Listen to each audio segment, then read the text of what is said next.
Magandang araw po sa inyo, Kuya Bari. Itago mo na lang po ako sa pangalang Elmo.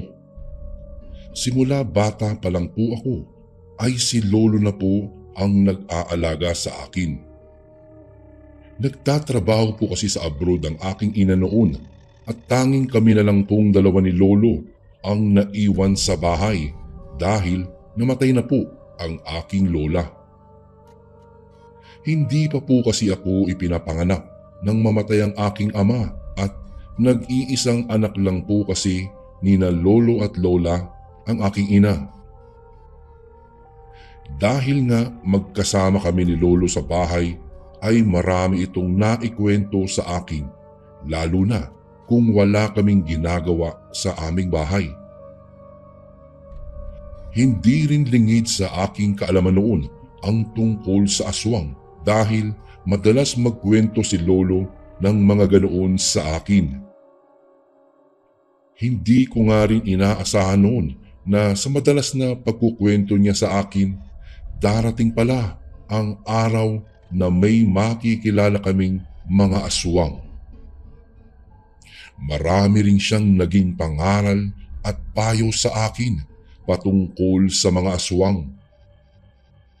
Mula sa mga dapat kong gawin kung sakaling may aswang o mga pangontra rito.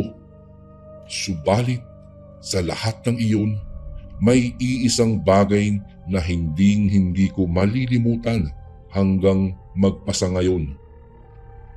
Dahil kasi sa bagay na iyon, napukaw ang aking kuryosidad ng mga panahong iyon. Madalas ko kasing napapansin at nakikita noon kay Lolo ang isang maliit na bote. Hindi ko naman alam kung ano ang laman ng mga bagay na iyon. Hindi niya kasi sinasabi sa akin at kung makikita man niya akong nakatingin doon ay kaagad niya itong itinatago. Sinusubukan kong itanong sa kanya ang tungkol sa maliit na boteng iyon, ngunit iniiba niya ang usapan na animoy hindi niya gustong may malaman ako tungkol sa bagay na iyon. Minsan, kung natutulog naman siya, sinusubukan ko ring hawakan iyon, ngunit tila alam niya ang aking plano dahil gumagalaw kaagad siya upang mailayo iyon sa akin. Siya nga po pala, Kuya Bari. Marami naman ang mga kabahayan sa lugar namin. Iyon nga lang medyo may kalayuan sa isa't isa. Malapad ang lupain sa aming lugar. Mayroong lupain at bahay na ilang metro ang layo sa amin na ipinagbebenta ng may-ari. Wala pa namang nakabili sa lupaing iyon. Isang araw, maaga kaming nagising ng aking lolo. Plano kasi naming kumuha ng kahoy sa gubat na gagawin naming mga panggatong. Nasa harap kami ng bahay ni lolo ng mga sandaling iyon. Habang nagkakape ay inaayos ko ang mga patutuyuing kahoy na nakuha namin noong isang araw. Habang ginagawa namin iyon, nag-uusap kaming dalawa na baka nabili na nga ang bahay na iyon. May pamilya kasi roon na dala ang kanilang mga kagamitan. Pansin ko rin ang isang batang lalaki. Marahil anak ito ng mag-asawa na sa tansya ko ay kasing edad ko lang ng mga panahong iyon. Nakatingin lang ako roon hanggang sa hindi ko inaasahang titingin din siya sa gawi ko. Inangat ko naman sa ere ang aking kamay upang kumaway rito, ngunit bigla na lamang niyang iniwas ang kanyang tingin sa akin. Napailing na lamang ako at ipinagpatuloy ang aking ginagawa.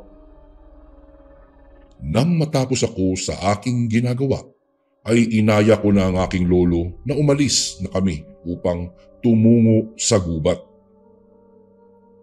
Bago pa man kami tuluyang makaalis ng bahay, ay pinagsabihan ako ni lolo. Apo, kapag nasa tapat na tayo ng bahay nila, huwag kang titingin sa mga mata nila, lalong-lalo na sa mag-asawa. Wika ni Lolo. Napakunot noon naman ako ng mga oras na yun dahil sa sinabi nito. Tatanungin ko pa sana kung bakit, ngunit hindi ko na nagawa dahil nauna na siyang maglakad. Sumunod na lamang ako sa aking lolo. Nang nasa tapat na kami ng bahay na sinasabi ni Lolo kung saan lilipat ang magpamilyang iyon, ay napayuko ako. Hindi na talaga ako tumingin sa mga mata ng mga iyon. Ayon na rin sa sabi ni Lolo sa akin. Ramdam ko naman noon na nakatingin ang bata sa akin, ngunit hindi ko iyon pinansin. Narinig ko pang ang binati ni Lolo ang mag-asawa, pero hindi ko talaga nagawang tumingin sa mga ito. Ilang hakbang na lang ay lalagpas na kami sa bahay nila. At dahil doon ay hindi ko na napigilan pa ang mapalingon. Nanlaki ang aking mga mata nang makitang nakatingin sila sa akin. Huwag kang lumingon, apo.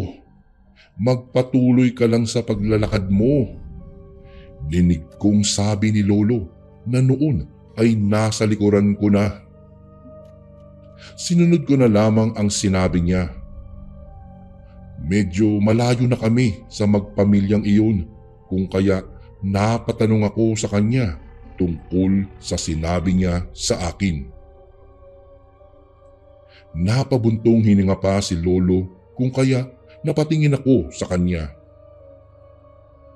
Sakto namang nang mapatingin ako sa kanya ay nakita ko siyang nakatingin din sa maliit na bote na noon ay hawak niya.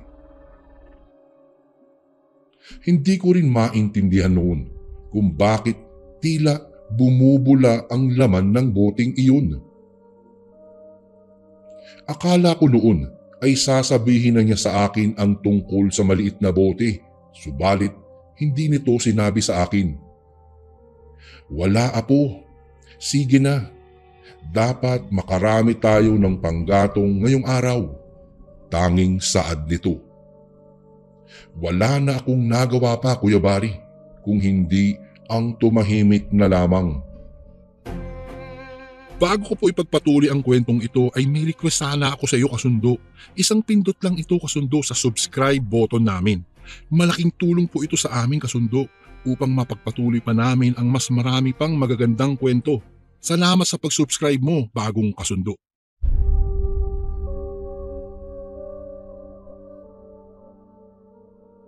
Napapaisip pa nga ako kung ano talaga ang dahilan ni Lolo, subalit wala talaga akong maisip na dahilan. Nang makalapit na ako sa bahay na iyon, ay nagmamasid-masid ako sa paligid. Napakatahimik ng paligid at tila hindi rin lumalabas ang batang lalaki kahit sa harap lamang sana ng kanilang bahay. Dahil doon ay naisipan kong mas lumapit pa sa bahay nila. Nang makalapit na nga ako, ay sinubukan kong sumilip sa pinto ng kanilang bahay, ngunit wala akong nakita. Naglibot na lamang ako at napadpad ako sa pintuan ng kanilang kusina. Hindi ko napigilan ang aking sarili na sumilip doon, lalo pa at may maliit na butas ang kanilang pinto. Simula nang dumating ang magpamilyang iyon sa aming lugar, ay madalas na akong pagsabihan ni Lolo na huwag lalapit sa bahay ng mga ito. Hindi ko naman alam kung bakit, ngunit sinunod ko na lamang siya. Subalit dumating ang araw, dahil sa aking kuryosidad ay sinubukan kong lumapit sa bahay nila. Nais ko rin kasing makipagkaibigan at makipaglaro sa batang kaedad ko.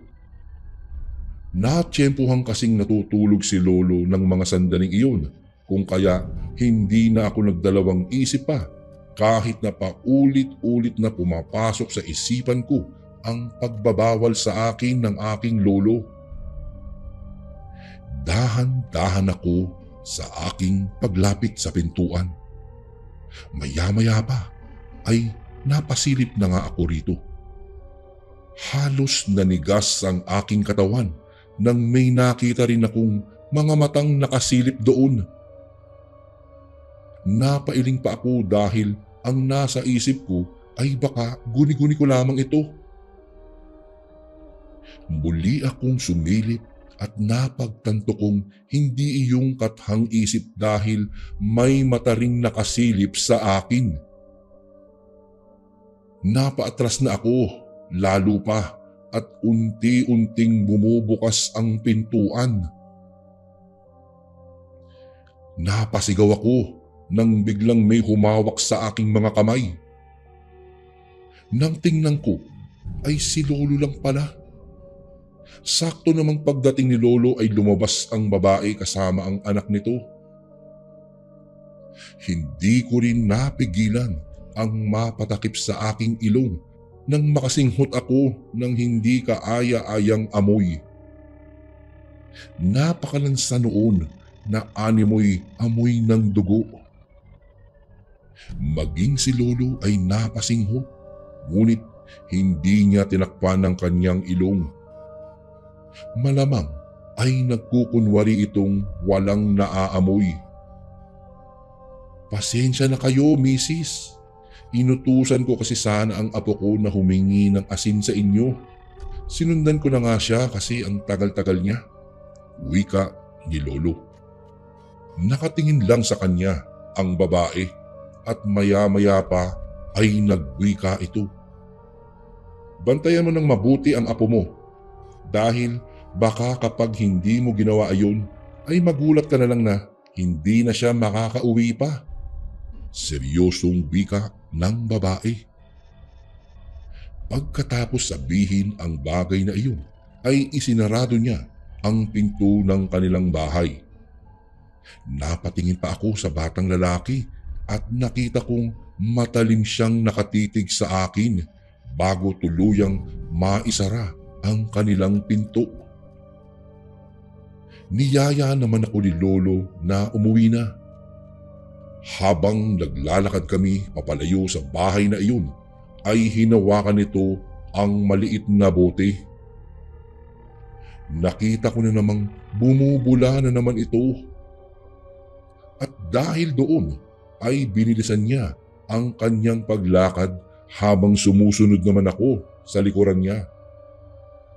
Nang makarating kami sa bahay ay kinausap kaagad ako ni Lolo. Sinabi kong huwag kang lalapit sa bahay na iyon, apo. Wika ni Lolo. Hindi ko na napigilan ang aking sarili at napatanong na ako sa kanya kung bakit gano'n na lamang kung pagbawalan niya ako. Marahil ay hindi na nakapagtago si Lolo kung kaya sinabi niya sa akin ang tungkol sa maliit na boteng lagi niyang daladala. Ang boteng ito ay naglalaman ng langis. Bumubula ang langis na ito kapag may aswang sa paligid. Tila nabingi naman ako sa sinabing iyon ni Lolo. Tama ang dinig mo, apo. Aswang ang magpamilyang iyon kung kaya lumayo ka sa kanila. At dahil sa nalaman ko ay napatango na lamang ako. Hindi ko aakalaing aswang na pala ang mga iyon. Simula ng araw na nalaman ko ang bagay na iyon ay hindi ko na tinangkapang makalapit sa bahay na iyon. Kung dadaan man kami ni Lolo ay nakayuko lang ako. Hindi naman lumalabas ang magpamilya, pero sa tuwing dumadaan kami ni Lolo sa tapat ng bahay nila, mas nagiging mabula ang langis sa maliit na boteng dala ni Lolo. Makalipas ang ilang buwan, hindi na namin alam kung nasaan na ang magpamilyang iyon. Bigla na lang silang nawala at kung dadaan man kami ulit ni Lolo sa bahay nila, hindi na bumubula ang langis ni Lolo. Walang nakakaalam sa lugar namin na minsan na palang nagkaroon ng magpamilyang aswang sa aming lugar. Hanggang dito na lamang po ang aking kwento, Kuya Bari. Maraming salamat po sa pagbasa ng aking email. Gumagalang, Elmo.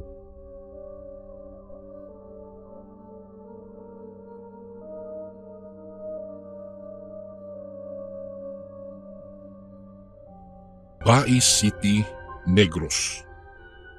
Dati-rati ay ayaw ko sa mga kwentong kababalaghan. Para sa akin, Kuya Bari, tinatakot natin ang ating sarili kahit hindi naman talaga dapat. Kaya naman kapag may mga naririnig ang mga kwento tungkol sa kanila ay umiiwas ako. Wala naman kasi akong mapapala at hindi naman totoo ang lahat ng iyon. Napagkakamalan tuloy akong suplado at masama ang ugali. Sa tuwing aalis na ang mga bisita ni Mama, ay may laging habilin sila tungkol sa mga aswang. Kesyo, takot daw ang mga ito sa asin, bawang o kaya luya. Kesyo nabubuking daw ito kapag may nais mayanggaw sa pamamagitan ng pagpiga ng kalamansi sa pagkaing nais ipakain ng aswang. Nakakalito dahil marami naman silang kwento, ngunit wala namang napatunayan kung totoo nga ba ito. Hanggang sa maagaw ng isang artikulo ang aking atensyon. Tungkol iyon sa mga taong nagnanais maging aswang. Makatotohanan daw iyon at hindi maaaring ibaliwala. Maaari mong piliing maging aswang upang makamit ang kakaibang kakayahan, kagaya ng pagpapalit o kaya panggagaya ng anyo, pagtaas ng lundag o paglipad.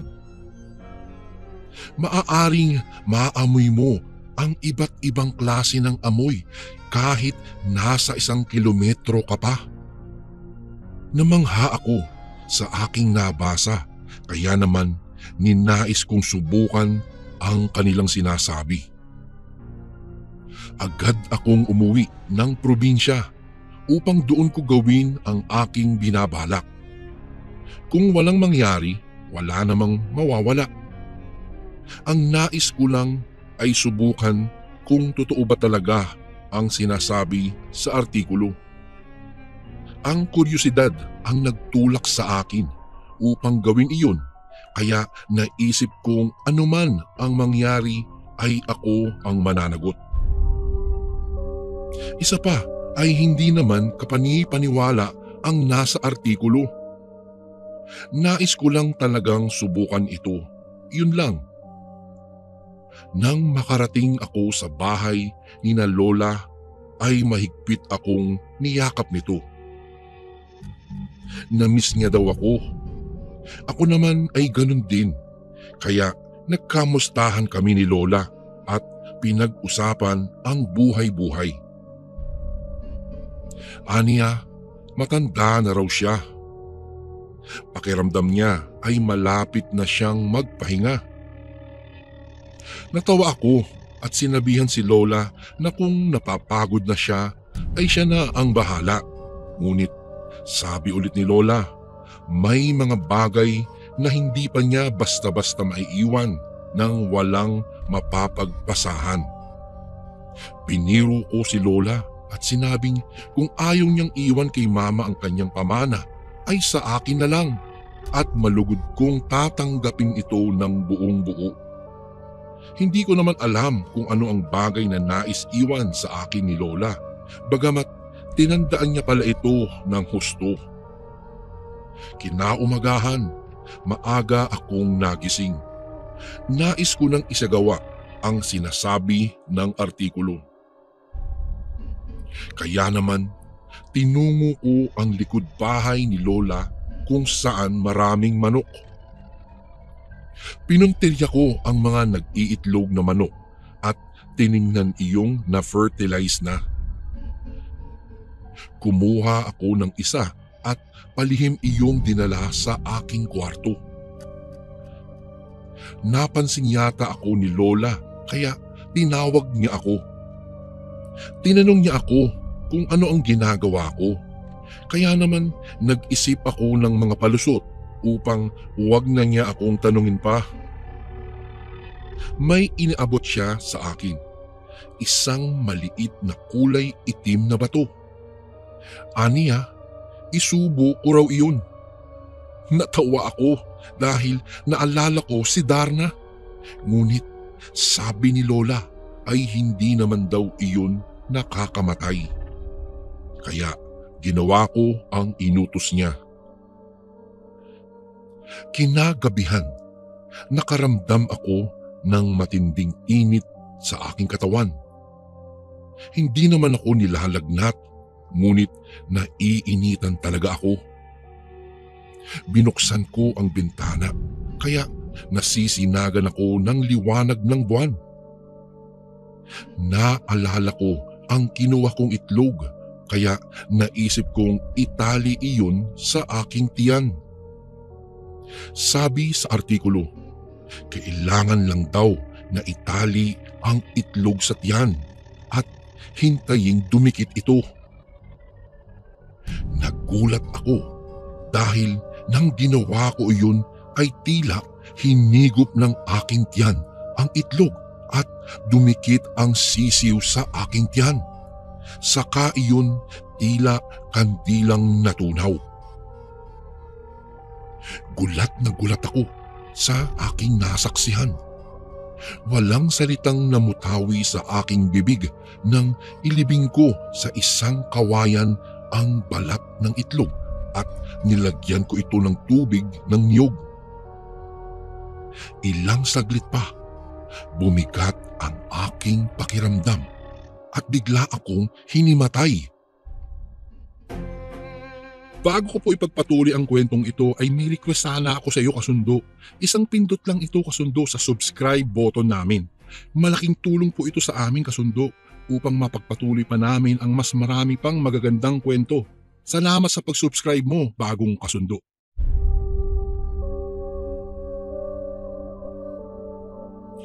Nang magising ako kinabukasan, ay nagulat ako. Kumpleto lahat ang aming pamilya at nakaburol ang aking lola. Tulirong bumangon ako at takang pinagmamasdan ang aking pamilya. Lahat sila ay ilag sa akin, maging si mama. Ano ba talaga ang nangyari sa kanila? Magpapaliwanag pa sana ako nang biglang lumapit sa akin si mama at sinabihan akong tinanggap ko ang pamana ni Lola. Iyon ay isang tanda ng kanyang paglisan daw sa mundo. Gulong inalala ko ang mga nangyayari. Wala namang binigay sa akin si Lola. Wala siyang ipinamana sa akin. Kaya naman mariin akong tumanggi. Kung ano man iyon ay wala akong alam. Sumpaman. Ngunit pagsapit ng pasyam ni Lola, nagtaka ako nang may magbago sa aking katawan. Tila kay bilis kong makarinig ng mahihinang ingay. Maging ang aking paningin at pangamoy ay tumalas. Mabilis na din ang reflexes ko at kahit anong lakas ng yapak ko sa sahig ay tila kasing tahimik pa din ito ng yapak ng pusa. Kaya naman sumagi sa aking isipan ang ginawa kong panggagaya sa sinabi ng artikulong nabasa ko. Kinabahan ako at nabalisa. Magiging aswang na ba ako? Kinagabihan ay lumabas ako ng bahay ng aking lola. Magmula nang mamatay ang aking abuela ay nilayuan na ako ng aking pamilya. Tila ba may kinakatakutan sila sa akin? Dinama ko ang simoy ng hangin. Nang mapatingala ako sa bilog na maliwanag na buwan, nagtaka ako dahil tila nahipnotismo ako sa ganda nun. Tila tinatawag ako at may nais kumawala sa akin. Sumakit ang ulo ko at nakaramdam ng kakaibang gutom at uhaw. Iyong tipong makikipagpatayan ako, makuhan lamang iyon. Bago pa man ako muling makapasok sa loob ng bahay, nagbago bigla ang anyo ko. Mas naging dama ko ang lahat ng nangyayari sa paligid, katulad ng mga nag-iinuman sa kanto, yung magkasintahang nakakubli sa dilim doon sa kakahuyan at lihim na nagsisiping, tsaka yung mga anak na sabay nagdarasal habang nasa harapan ng hapagkainan. Humaba ang aking pangil at nagkaroon ako ng matutulis na kuko. Ang aking balat ay umitim at naging mabalahibo. Higit sa lahat, nang isipin ko ang pusa ay naging isang malaking pusa talaga ako. Paggala-gala ako sa kabahayan.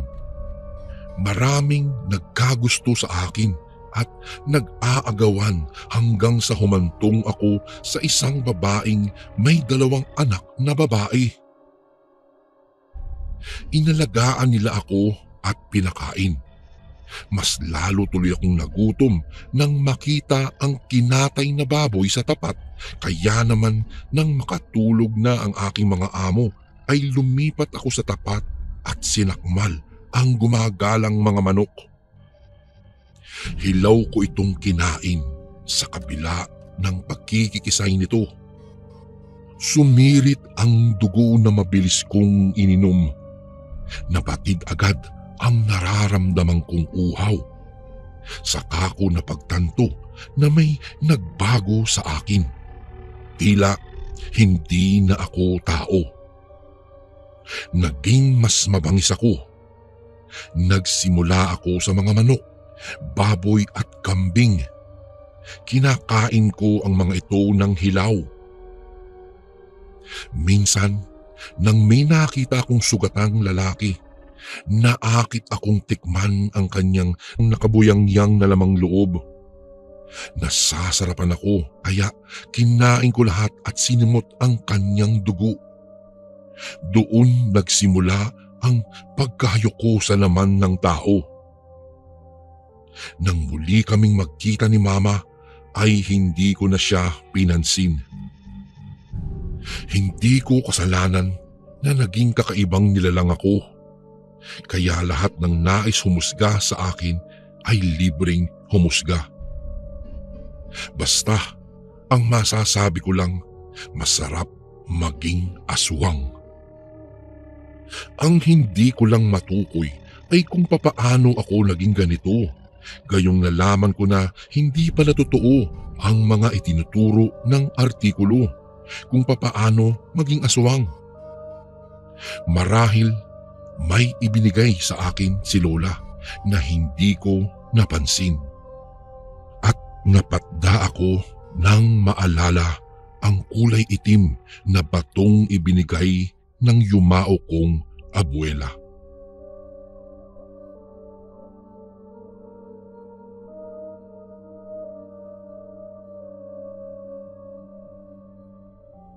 Magandang araw po sa inyo, Kuya Bari. Ako nga po pala si Rodrigo. 4 na po at 1 taong gulang.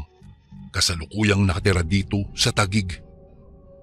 Isa po pala akong tricycle driver at ang mga kwento nyo ang nag-aalis ng aking inip habang naghihintay ng pasahero sa pila. Sa ngayon po, Kuya Bari, ako po ay isang single dad. 2 po ang aking anak. Isang babae at isang lalaki na kasalukuyang nasa senior high pareho. Mag-isa ko silang itinaguyod mula nang iwan kami ng kanilang ina. Dati po akong seaman at sa kasamaang palad ay hindi na muling nakasampa sa barko dahil sa permanenteng pinsala na iniwan sa akin ng isang karanasan. Kahit pa yata mag-ulyanin ako ay hindi ko makakalimutan. Taong 2006 nang magkakilala kami ng ina ng aking mga anak na si Andrea. Nagkamabutihan kami at makalipas lang ang ilang buwan ay nabuntis ko siya. Ipinanganak ang panganay ko habang nasa barko ako. Pag-uwi ko ay 5 buwan na ang panganay namin. Naging maayos naman ang buhay namin ni Andrea. Masinop siya sa mga ipinadadala ko at nakaagawa pang magtabi sa bangko. Noong mag-1 taon na ang aming panganay ay muli siyang nagdalang tao. Nahinto din ako noon sa pagsampa sa barko dahil nagkaroon ng problema ang agency ko. Gamit po ang naipon naming pera ay nagpatayo kami ng water refilling station dahil iilan pa lang ang may ganoong negosyo sa lugar namin ng mga panahong iyon. Naging malakas ang kita at halos hindi ko na naisipan pang bumalik sa barko. Nang mag-9 na buwan ang bunso naming anak, ay na-diagnose ito ng isang sakit sa dugo na maaari daw mauwi sa leukemia. Dahil po sa laki ng gastos ay muli akong sumampa sa barko. Naging maganda naman ang sahod ko noon, Kuya Barry, kaya nag-extend hanggang sa umabot ako ng 1 taon sa barko. Nang makauwi ako, ay napansin ko ang panlalamig sa akin ni Andrea. Kinausap ko siya at tinanong kung ano ang problema. Nang mga panahong iyon, Kuya Barry, ay hindi pa kami naikakasal ni Andrea at iyon pala ang dahilan kaya siya nanlalamig sa akin. 2 na daw ang anak namin pero parang wala pa raw akong balak na pakasalan siya. Inamo ko si Andrea at sinabing sa susunod na pag-uwi ko ay magpapakasal na kami. Biglang nakita ko ang sigla sa kanyang mga mata nang sabihin ko iyon. Makalipas ang 4 na buwan, muli akong sumakay sa barko. Noong mga unang buwan kapag tumatawag sa akin si Andrea ay puro plano sa kasal ang napapag-usapan namin. Hanggang sa lumipas ang ilan pang mga buwan, naging madalang na ang pag-uusap namin. Palagi siyang busy at kung minsan naman ay hindi ko makontak ang telepono niya. Nag-aalala na ako noon sa kung anong nangyari sa pamilya ko sa Pilipinas. Isang araw, nakatanggap ako ng tawag sa aking kapatid. Sinabi nito na nagloloko ang aking asawa at napapabayaan na ang mga anak namin. Naggalit ako noon sa kapatid ko sa paniniwalang sinisiraan lang sa akin si Andrea. Hindi ako nakakatulog ng maayos sa sinabing iyon ng aking kapatid kaya nagpasya akong umuwi sa Pilipinas nang hindi nagpapasabi. Kuya Barry, dumating ako ng gabi sa bahay namin at wala roon ang mag-iina ko. Isang kapitbahay namin ang lumapit sa akin at sinabing nasa kanila raw ang mga anak ko. Iniwan daw ni Andrea dahil may mahalaga itong aasikasuhin. Kinuha ko ang mga bata at hinintay ang pag-uwi ng aking asawang si Andrea.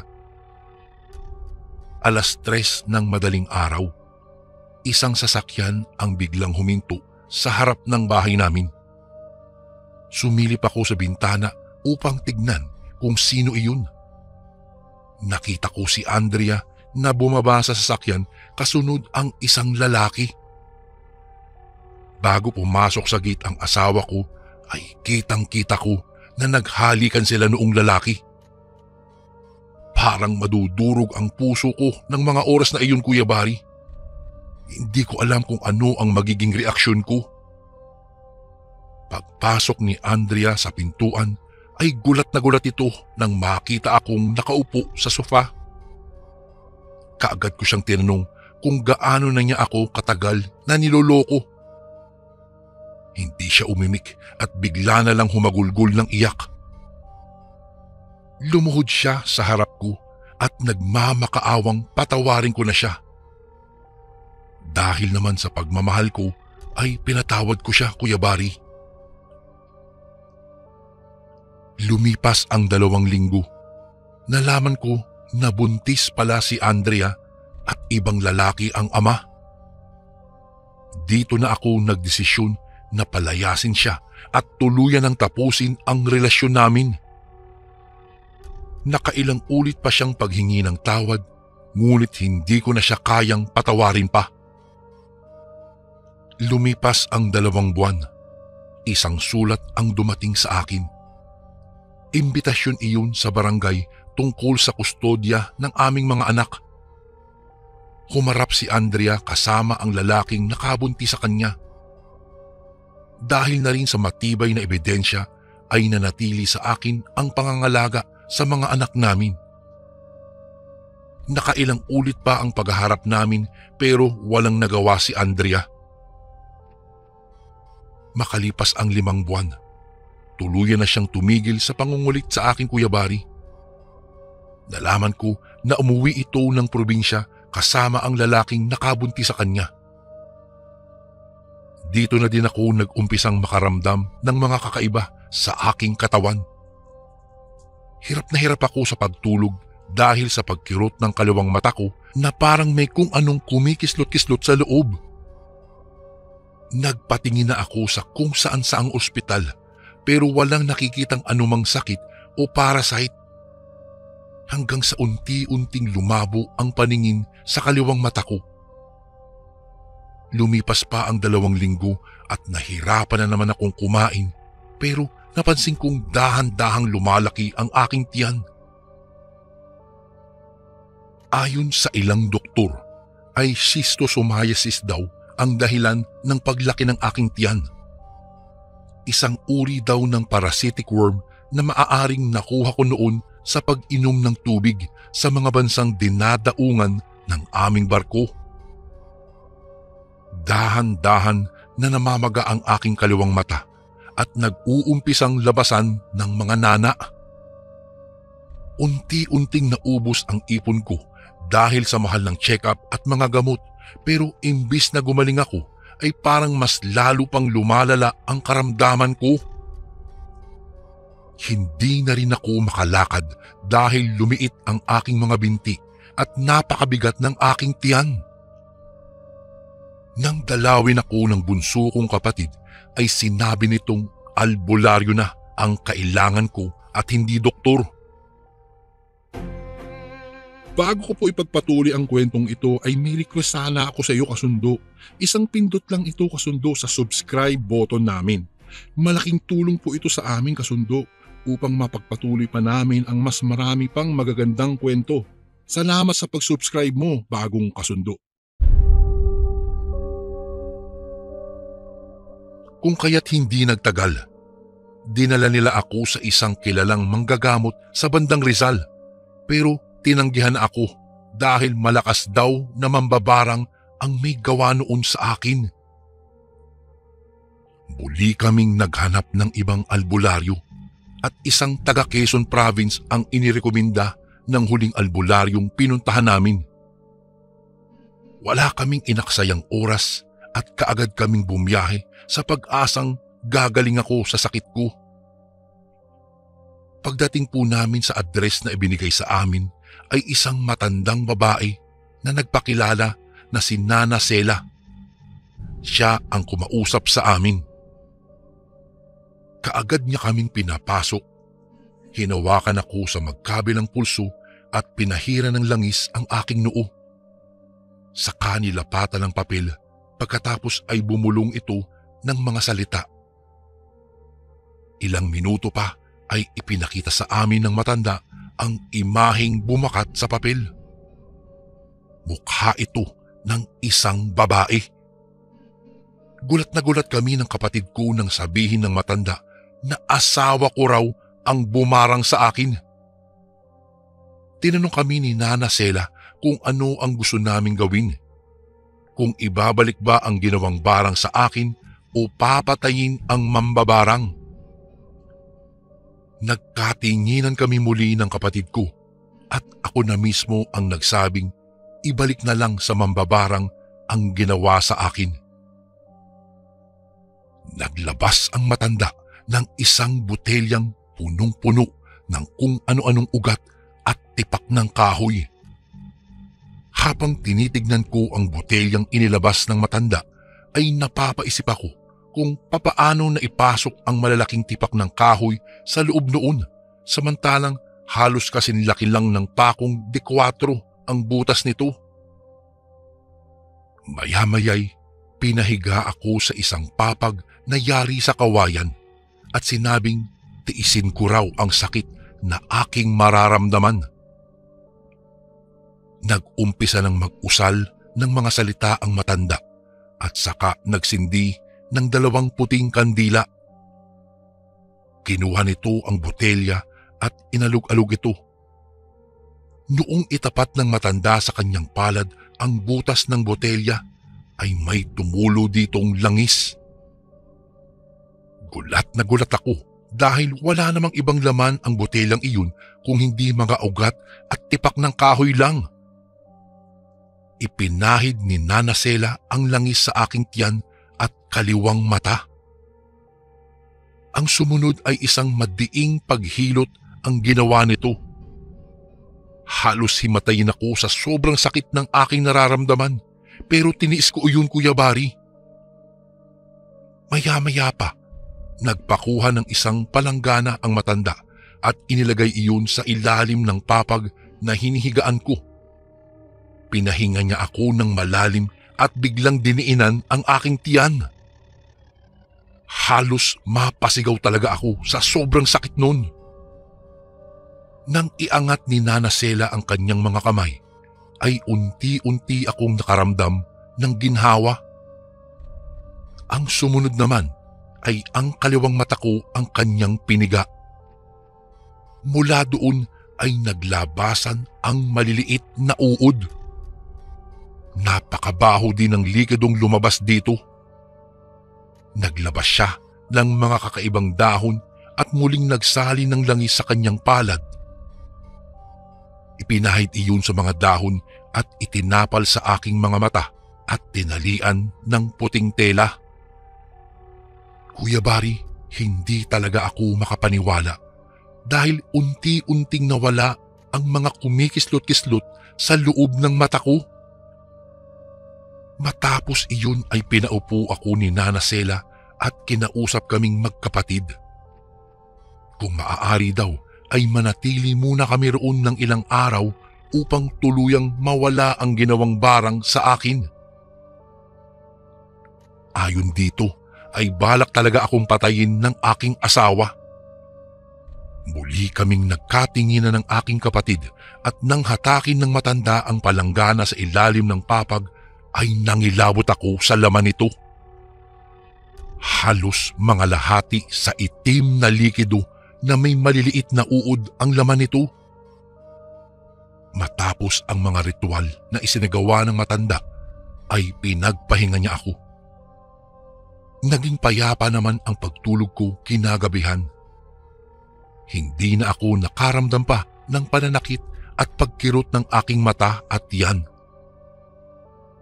Kinabukasan, tinanggal na ni Nana Sela ang nakatapal na dahon sa aking mata at gulat na gulat kami ng kapatid ko dahil umimpis na ito.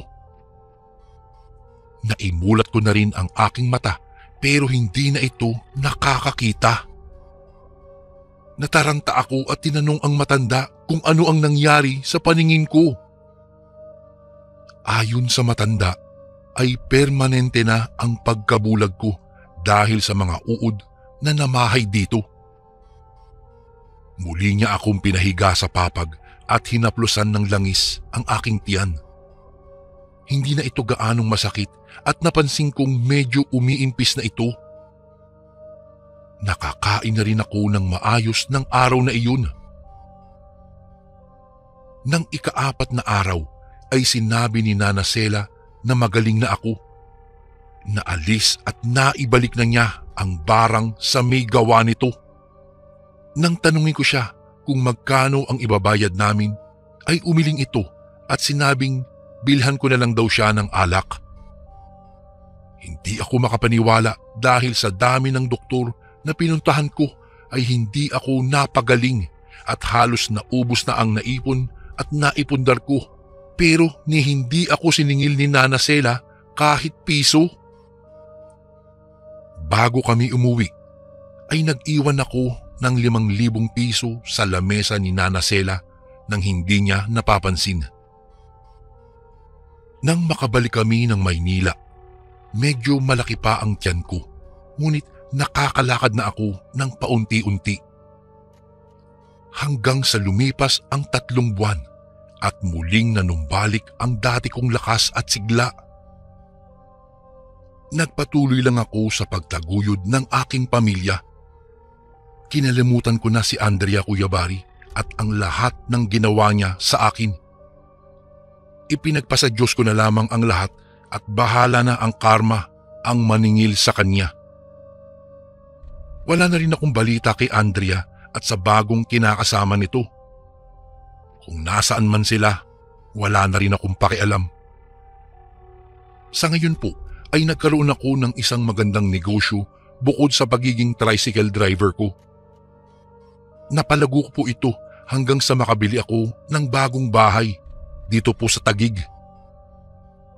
At dito ko na rin nakilala ang bago kong kinakasama na si Kate.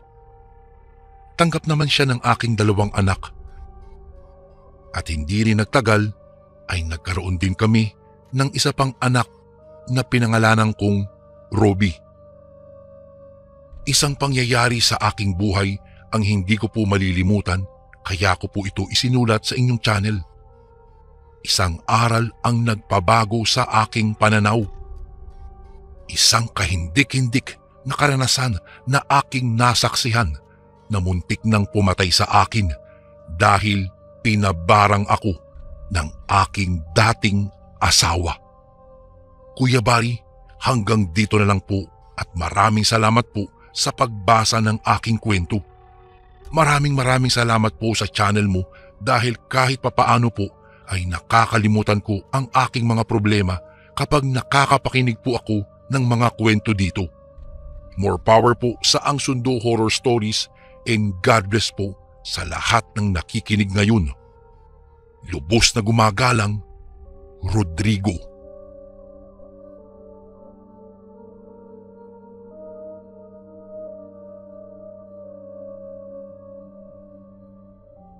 Magandang araw po sa inyong lahat, lalong-lalo na po sa inyo, Kuya Bari. Itago niyo na lang po ako sa pangalang Lucinda. Ang kwentong ibabahagi ko po sa inyo ay tungkol sa hindi malilimutang karanasan namin ng nakakatanda kong kapatid na si Larissa. May nobyo po siya noon na itago na lang natin sa pangalang Onyok. Halos 1 taon na rin po ang relasyon nila ng kapatid ko. Ngunit ni minsan ay hindi pa niya ito naimbita na pumunta sa kanilang bahay upang ipakilala ng formal sa kanyang pamilya. Nagkakilala lang po kasi sila sa trabaho dito sa aming lalawigan sa Negros Oriental. Kaya naman tuloy nagtataka ako kung talaga bang seryoso siya sa kapatid ko o hindi.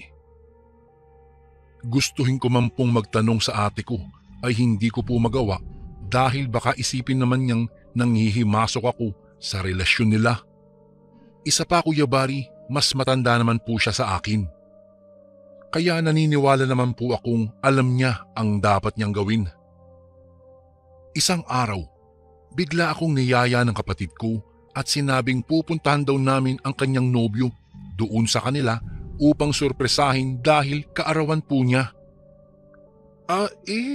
Paano na naman ate, di ba hindi mo naman alam kung saan ang eksaktong address niya?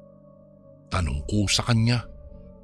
Ang tanging alam lang kasi namin ay ang probinsya niya, ngunit hindi namin alam kung saan mismo roon. Basta, sa Siquijor, magtanong-tanong na lang tayo sa mga taga roon pag nandoon na tayo. Ano? Sa lawak ng Siquijor, Magro-road trip tayo nang walang kasiguraduhan dun sa pupuntahan natin. Naku ate, ayoko. Patuloy na reklamo ko sa kanya. Ganon, sige ganyan ka. Sige lang, kung ayaw mo kong samahan, okay lang naman. Pero wala kang allowance na makukuha sa akin for 1 month. Mataray na sambit niya sa akin, sabay talikod. Kamot ulo naman akong napanguso. Wala tuloy akong choice kung hindi ang sumunod sa kanya dahil parati niyang ginagamit ang rason na hindi niya ako bibigyan ng allowance sa tuwing tatanggihan ko siya sa mga bagay na gusto niyang gawin. Kung kaya't Kuya Bari, alam na this. Mabilis kaming nag-ayos at nagsimula ng bumiyahe, lula ng kotse na si ate mismo ang nagmaneho. Ilang oras din ang dumaan ay narating namin ang probinsya ng Siquijor. Tulad nga po ng sinabi ni ate ay nagtanong-tanong kami sa mga tao na naroroon kung may kakilala nga ba silang Onyok Hernandez. Subalit sa ilang oras naming paikot-ikot sa nasabing probinsya at patanong-tanong sa mga taong nakatira doon ay ni isa po ay walang nakapagsabi sa amin na may nakakakilala sa taong hinahanap namin. Pare-pareho lang po parati ang kanilang mga sagot sa amin Kuya Bari. Wala raw silang kilalang Onyok Hernandez at wala raw taong may ganoong pangalan na nakatira sa lugar nila. Sa puntong iyon ay nagsimula na akong makapag-isip ng kung ano-ano at maging nega. Kung kaya't pinilit ko na si ate noon na umuwi na lamang dahil gabi na rin at hindi rin namin masyadong kabisado ang lugar Kuya Bari. Mahirap na't baka kung ano pa ang mangyari sa amin doon. Ate naman, umuwi na tayo. Sabi ko naman sa iyo hindi natin siya mahahanap ng ganun. Wala tayong address. Gabi na ate. Natatakot ako rito. Nag-aalalang pakiusap ko sa kanya na bakas ang takot sa boses. Ilang sandali pa ay pumasok na rin si ate sa kotse na halata ang kanyang pagkadismaya sa mukha. Makailang beses siyang napabuntong hininga bago binuksan ang makina ng kotse at sabay wika, "Ay, tara na, alis na tayo." Hindi pa man kami tuluyang nakakalayo ay bigla na lamang pong may isang lalaking mabilis na tumakbo patawid sa daan dahilan para magulat kaming dalawa ni ate. Dali-dali niyang tinapakan ang preno ng sasakyan ngunit huli na ng mukhang nabangga niya ang lalaki. Kabado kami pareho na lumabas sa kotse upang tignan ang lagay ng nabanggang lalaki. Laking gulat namin nang makilala kung sino iyon. Onyok? Gulat na sambit ni ate at inalalayan ang kanyang nobyo na mabuti na lamang ay hindi naman napuruhan. "Ay, umalis na kayo rito," tugon ni Onyok na ikanakunot ng aking noo. Ang inaasahan kong magiging reaksyon niya ay magugulat din siya nang makita kami at magtatanong kung bakit kami naroroon ni ate. Ngunit iba pala ang sasabihin niya. Hindi ko inaasahan na papaalisin niya kami kaagad. Bakit? Ano kaya ang dahilan niya? Pero bakit? Hindi na naituloy pa ni ate ang kanyang mga sasabihin nang bigla na lamang namula ang mga mata ni Onyok at bigla na lamang siyang nagpalit anyo bilang isang aswang. Nagkatinginan kami ng aking kapatid na puno ng pagkagulat. "Ate, umalis na tayo!" Tarantang sigaw ko. Napilit siyang hinihila. Ngunit ewan ko ba kung bakit pero sa halip na umalis siya sa harap ng nilalang na iyon ay nanatili lamang siyang nakatayo habang nakatulala. "Ate, ano ba? Hindi siya ang nobyo mo. Aswang yan!"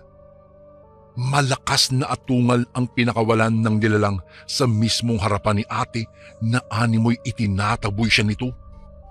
Kaya naman doon lang natauhan si ate at saka lamang siya kumilos mula sa kanyang kinatatayuan at mabilis na pumasok sa kotse. Agad niya itong pinaharurot paalis sa lugar na iyon. Iyak nang iyak si ate habang bumabiyahe papalayo. Magpasa hanggang ngayong Kuya Bari ay hindi pa rin po kami makapaniwala sa aming mga nasaksihan at nalaman ng gabing iyon. Marahil ay iyon ang dahilan kung bakit kaya hindi nagawang dalhin ni Onyok sa kanilang lugar itong si ate at ipakilala sa kanyang pamilya. Dahil ayaw niyang malaman nito ang katotohanan at katakutan ulayuan siya ni ate. Magmula po noon ay hindi na rin po siya nagtangkapang magpakita kay ate. Siguro batid niyang wala ng rason para maging sila matapos ng mga revelasyong naganap. Dahil kahit na sino man siguro ay hindi gugustuhing magkaroon ng isang nobyo na isa palang aswang. Dito ko na po tatapusin ang kwentong ito, Kuya Bari. Maraming salamat po sa lahat ng mga sumuporta at nagbigay oras upang ito ay mapakinggan. Lubos na gumagalang, Lucinda. Isang mapagpalang araw po sa inyo, Kuya Bari, at maging sa mga masusugid na tagapakinig ng inyong YouTube channel. Ako nga po pala si Jonah. Hayaan niyo po sanang maibahagi ko rin sa inyong mga tagapakinig ang isang kwento ng kababalaghan na hindi ko po malilimutan kasama ang aking mga kaibigan. 6 po kaming magkakaibigan noon. 2 lalaki at 4 kaming babae. Pare-pareho po kami ng paaralan na pinapasukan. Ngunit magkakaiba ang kurso na aming kinuha. Graduating na po sana kami noon sa college. Mga ilang linggo na lang at aakyat na rin kami sa stage at tatanggap ng diploma.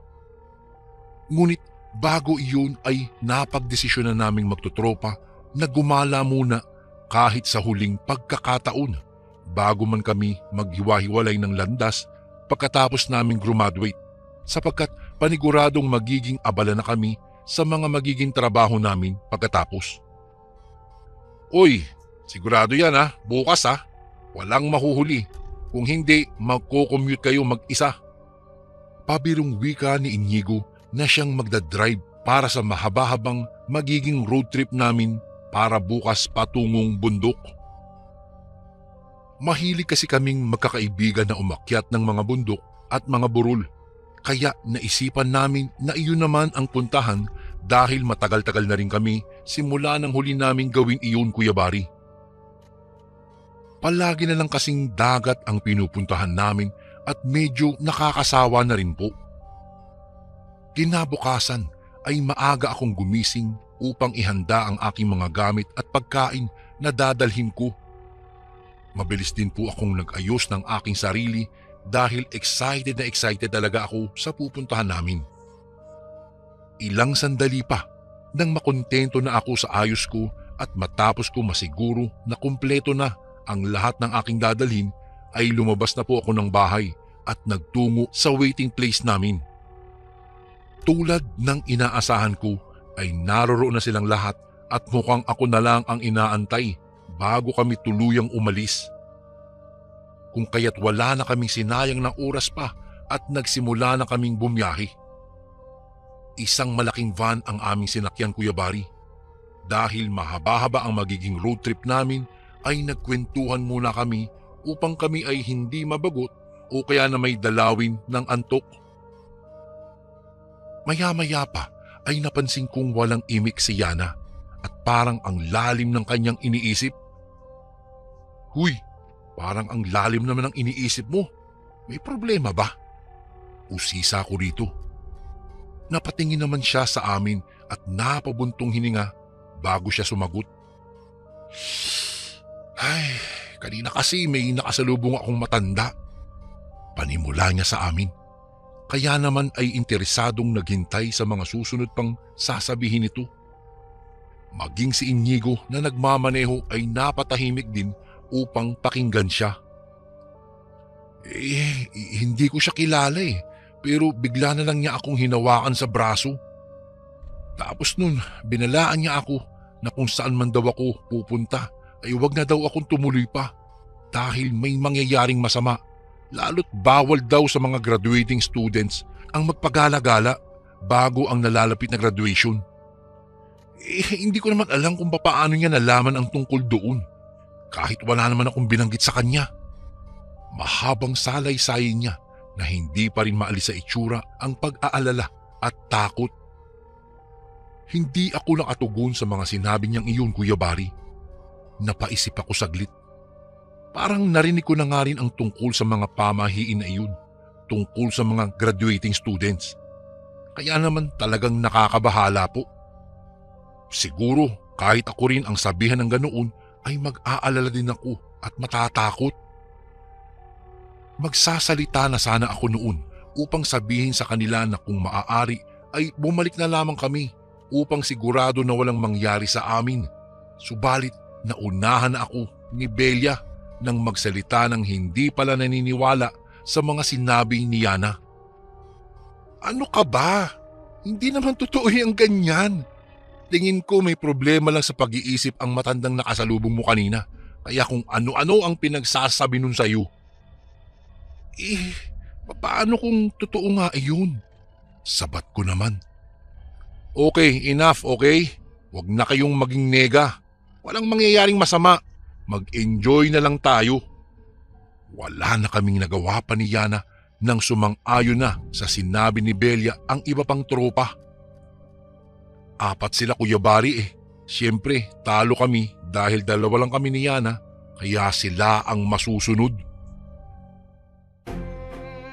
Bago ko po ipagpatuloy ang kwentong ito ay may request sana ako sa iyo, kasundo. Isang pindot lang ito, kasundo, sa subscribe button namin. Malaking tulong po ito sa amin, kasundo, upang mapagpatuloy pa namin ang mas marami pang magagandang kwento. Salamat sa pag-subscribe mo, bagong kasundo. Nagpatuloy ang aming mahabang biyahe hanggang sa nakarating na kami sa isang malubak at masikip na lupang daanan. Senyales na malapit na kami sa bundok. Tanaw na rin namin mula sa bintana ng van ang magkakatabing puno mula sa hindi kalayuan. Ilang sandali pa, habang patuloy na umaandar ang van na aming sinasakyan, ay bigla na lamang may lumitaw na isang itim at malaking ibon doon sa harapan at aksidente itong nabundol ni Inigo. Uy, ano yan? Tanong niya na halata ang pagkagulat at takot nang makita niya sa bintana ng unahan ng van ang mga dugo nito. Maging kami, Kuya Bari, ay nagsimula na ring makaramdam ng kakaiba dahil sa nangyari. Hindi kaya sinyalis na iyon na mali nga talaga na gumala pa kami? Lumabas sina Inigo at Lucio upang tignan kung saan galing ang kakaibang ibon na iyon. Ngunit agad din silang bumalik sa loob ng sasakyan nang sunod-sunod na lumapit sa kanila ang iba pang mga kasamahan nito na tila ba ipinaghihiganti ang kasamahan nilang namatay nang mabundol ito ni Inigo. Naku, ang dami na nila. Kailangan na natin umalis dito. Ang buong akala po namin ay hindi na kami susundan pa ng mga itim na ibong iyon matapos nilang makapasok sa van. Ngunit maging sa bintana ng sasakyan ay hindi sila umalis at pinagtututok nila iyon gamit ang kanilang mga tuka. Hindi po kami makapaniwala na gamit lamang ang kanilang maliliit na tuka ay magagawa nilang butasin ang bintana. Noong unay maliit pa lamang naman ang butas na nagawa nila, subalit patuloy na lumalaki iyon hanggang sa tuluyan ng may isang ibon na nakapasok. Nataranta kaming lahat at patuloy itong tinaboy palabas, ngunit hindi natinag ang nasabing ibon. Hindi tuloy makapag-focus si Inigo sa kanyang pagdadrive dahil malilikot kami sa loob. Palubog na rin noon ang araw at unti-unti nang bumabalot ang dilim sa paligid. Maya-maya pa ay natigilan kaming lahat nang may marinig kaming isang malakas na kalabog. Kasunod noon ay tumagilid din ang van. Malutong na nakapagmura si Inigo at kinakabahang napatingin sa amin. Huwag kayong gagalaw! Nahuhulog ang kalahating parte ng van. Kapag hindi napanatili ang balanse nito, sabangin ang bagsak natin. Usal niya na halatang naiiyak na siya, Kuya Bari. Pinilit namin na huwag gumalaw. Ngunit dahil hindi kami tinantanan ng mga ibon, napilit pa rin kaming inaatake ng mga oras na iyon ay nawala na nga po ng balanse ang aming sasakyan. Dahilan para tuloy-tuloy itong mahulog sa bangin. Sapo ko ang aking dumudugong ulo matapos naming bumagsak sa bangin. Napatingin pa ako sa aking mga kasamahan sa pagbabakasakaling tulad ko ay ligtas din sila. Ngunit bigo po ako, Kuya Bari. Hindi na sila humihinga pa ng mga sandaling iyon. Napaiyak na lamang ako dahil sa mga nangyari. Hindi ko akalain na ang dapat ay masayang gala namin ay mauuwi pala sa isang kapahamakan na hindi namin inaasahan. Marahil ay kung pinaniwalaan lang sana namin ang mga sinabi ng matanda noon kay Yana na wag na kaming tumuloy pa sa pupuntahan namin, ay buhay pa sana ang mga kaibigan ko hanggang ngayon. Sana'y sama-sama kaming nagtapos at marahil kagaya ko ay may mga pamilya na rin sana sila ngayon. Hanggang ngayon po ay hindi ko pa rin maintindihan kung bakit nakaligtas pa ako noong gabing iyon. Nakaligtas man ako ay nananatili pa rin sa akin bilang isang masamang bangungot ang nangyari kahit matagal na panahon na iyon. Ganoon pa man, Kuya Bari, ay kailangan ko pa rin magpatuloy sa buhay kahit wala na ang aking mga kaibigan. Hangad ko na lamang na kung saan man sila ngayon ay sana ay payapa na sila. Dito ko na po tatapusin ang masalimuot na kwentong ito. Naway magsilbi itong aral sa iyong mga tagapanginig, Kuya Bari. Maraming salamat po sa oras na inilaan ninyo upang basahin ito at ibahagi sa inyong mga tagapakinig. Lubos na gumagalang, Jonah. Isang magandang araw po sa lahat ng mga kasundo, lalong-lalo na sa ating narrator na si Kuya Bari. Itago niyo na lang po ako sa pangalang Luz Viminda. High school student pa lang po ako noon nang maranasan ko ang isang hindi kapanipaniwalang pangyayari sa aking buhay. Pumasok noon ang aming guro, dala ang isang magandang balita na magkakaroon daw kami ng tour sa probinsya ng Albay. Siyempre, lahat ng kaklase ko ay natuwa dahil sa balita pong iyon. Maliban lang po sa akin.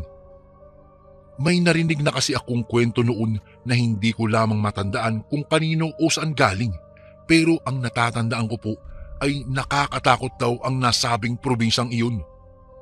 Dahil may mga gumagala raw doong nilalang na hindi pangkaraniwan, tulad na lamang ng mga aswang, kapre at iba pa.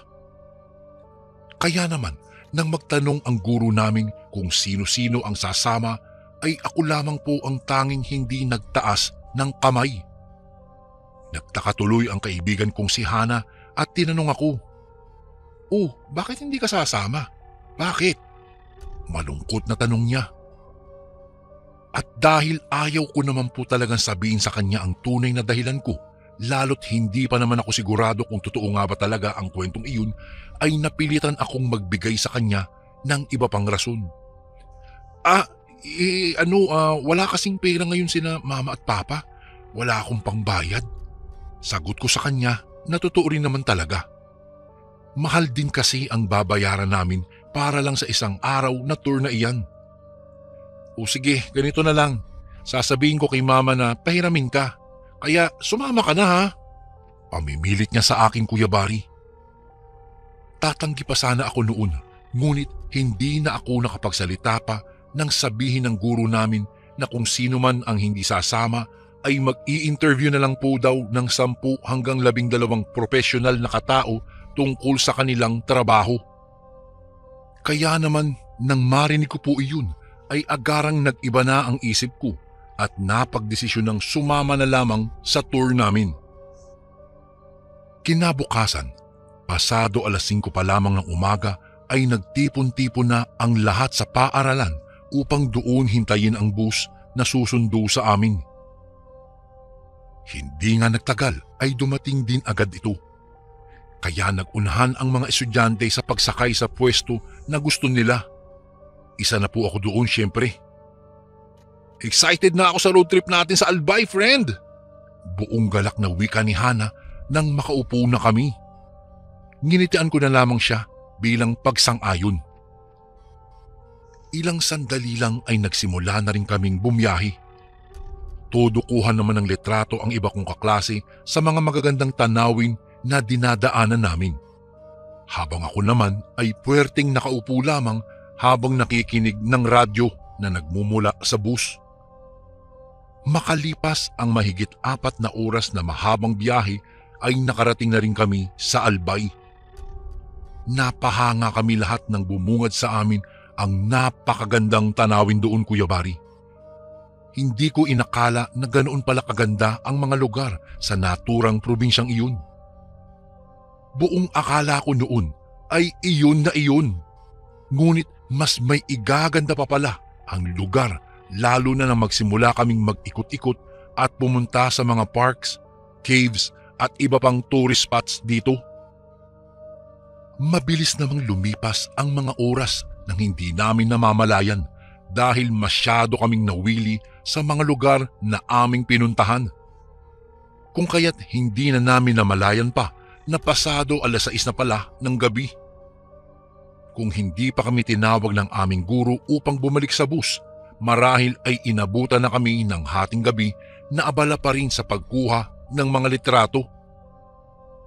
Nang makabalik na ang lahat sa bus, ay lumarga na rin ito kaagad. Dahil mapanganib na raw sa daan, lalo na kung mas gagabihin pa kami lalo. Ewan ko ba, Kuya Bari, pero ang saya na nararamdaman ko noon ay biglang napalitan ng pangamba. Bigla ko tuloy na alala ang kwento tungkol sa probinsyang iyon. Inisip ko noon na marahil ay hindi naman iyon totoo dahil nga sa ganda ng lugar. Ni hindi mo aakalaing pinamumuhayan ito ng mga masasamang nilalang. Hindi pa man kami nakakalayo ay bigla na lamang huminto ang bus sa aming sinasakyan. Ayon sa driver nito ay na-flat daw ang isang gulong kung kaya't kailangan nitong palitan. Sa puntong iyon ay hindi maiwasang kumabog na ng sobrang bilis ang aking dibdib, Kuya Bari.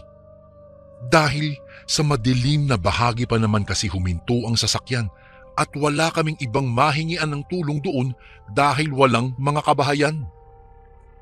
Ilang sandali lang ang lumipas habang abala ang driver sa pagpapalit ng gulong ay nagulat kaming lahat nang bigla na lamang kaming makarinig ng mga alulong sa paligid. Tila ba may mga asong nauulol? Dahil doon ay napuno ng ingay ang bus dahil sa sari-saring naging reaksyon ng aking mga kaklase. Takot at pag-aalala ang namutawi sa aming lahat. Maya-maya pa ay natapos na rin ang pagpapalit sa gulong ng aming driver, kaya sumakay na ulit siya sa bus. Ngunit bago niya pa man tuluyang mapaandar ang bus, ay bigla na lamang may humarang na isang nilalang sa aming daan. Nanlaki ang aming mga mata dahil nakita naming namumula ang kanyang mga mata. May maitim na balahibo, mahahabang kuko at nakakatakot na itsura. Nagsigawan ang lahat ng mga estudyante at napasigaw kaming lahat dahil sa labis na takot. "Aswang! May aswang!" Natatarantang sigawan ng karamihan habang ang iba naman ay nag-iiyakan na. Mabilis na lumundag ang aswang sa taas ng bus na mas lalo naming ikinatakot. Agad namang pinaandar ng driver upang ihulog ang aswang na nasa ibabaw ng bus. Ngunit sadyang mahigpit ang pagkakakapit nito. Ilang sandali pa nang malapit ng mabutas ng nilalang ang bubong ng bus ay mabilis at buong puwersang iniliko ng driver ang sasakyan na naging dahilan upang tuluyang mahulog ang aswang at hindi na kami nasundan pa nito. Nag-iiyakan pa rin ang mga estudyante dahil maski ako, Kuya Bari, ay ngayon lang ako nakakita ng ganoong nilalang. Nagpapasalamat ako na walang sino man ang napahamak sa amin ng sandaling iyon. Kuya Bari, nakauwi naman kami ng ligtas. Ngunit hanggang ngayon ay naririto pa rin sa aking dibdib ang takot dahil sa kahindik-hindik na pangyayaring iyon. Simula noon ay hindi na po ako kailan pa sumama sa mga tour sa paaralan dahil natatakot na ako maulit pa ang nangyari. Baka sa susunod ay hindi na kami makauwi pa dahil napagpiyesa na kami ng mga masasamang nilalang na patuloy na nambibiktima ng mga inosenteng mamamayan. Hanggang dito na lang po ang aking kwento, Kuya Bari, at maraming salamat sa oras upang ito ay basahin. Lubos na gumagalang, Luz Veminda.